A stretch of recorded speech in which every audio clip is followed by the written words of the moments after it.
Hello friends welcome to my KD home টিউশনের পক্ষ থেকে সবাইকে স্বাগত জানিয়ে শুরু করছি আজকের ভিডিও। দেখো, আজ আমরা প্রথম পর্যায়ক্রমিক মূল্যায়ন কোশ্চেন পেপার 2024 ক্লাস সপ্তম শ্রেণীর বিষয় ইতিহাস, সময় 30 মিনিট থাকে, পূর্ণমান 15 নম্বরের। আজ সেট 2 সম্পর্কে আলোচনা করব। এর আগে সেট 1 সম্পর্কে আলোচনা করেছি, যারা দেখোনি তারা প্লে লিস্ট বা ডেসক্রিপশনের লিঙ্ক দেওয়া থাকবে, সেখান থেকে দেখে নিও। এছাড়াও আমরা ক্লাস 5, 6 এবং 7 এবং 8-এর কোশ্চেন পেপার সাজেশন সম্পর্কে আলোচনা করে থাকি। যারা তোমাদের ভাই বোন আছে, তোমরা তোমাদের ভাই বোনদেরকে অবশ্যই ভিডিওগুলি বা চ্যালেঞ্জের লিঙ্ক তোমরা শেয়ার করতে পারো। দেখো, জাস্ট ফর কোশ্চেন সম্পর্কে আলোচনা হবে। ওকে,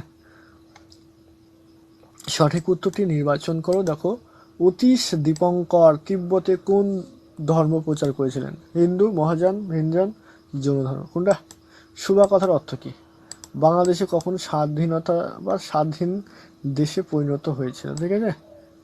তারপর দেখো, ভাগীরথী বা করতোয়া নদীর মধ্যে এলাকার আগে কি নামে পরিচিত ছিল? তা লেখো। তারপর রামচরিত্র গ্রন্থের লেখক কে ছিলেন? সহজ কিন্তু, হ্যাঁ। নালন্দায় কে বৌদ্ধ বিহার নির্মাণ করেন? এক কথায় উত্তর দাও পাঁচটি। সকলোত্তর পথনাথ কার উপাধি? বঙ্গ নামটির প্রথম উল্লেখ কোন বিশেষ গ্রন্থে পাওয়া যায়? হিজরি সাল গণনা কত খ্রিস্টাব্দ থেকে শুরু হয়? কোন খলিফার আমলে ভারতে প্রথমে মুসলিম আক্রমণ শুরু হয়? তারপর দেখো, নিচের দুটি প্রশ্নের উত্তর দাও। বাংলার প্রথম সার্বভৌম রাজা ও গণতান্ত্রিক রাজার নাম লেখো।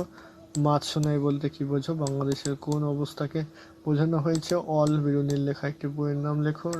রাজা লক্ষণ কত সালে মারা যান?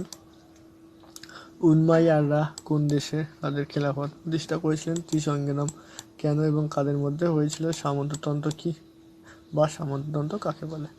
প্রত্যেকটা কোশ্চেন কিন্তু গুরুত্বপূর্ণ। তোমরা প্রত্যেকটা কোশ্চেন ভালো করে পড়ো এবং পরীক্ষা দিতে যাও। তোমরা অবশ্যই আমাদের অনেকটা কমন পাবে আশা করি।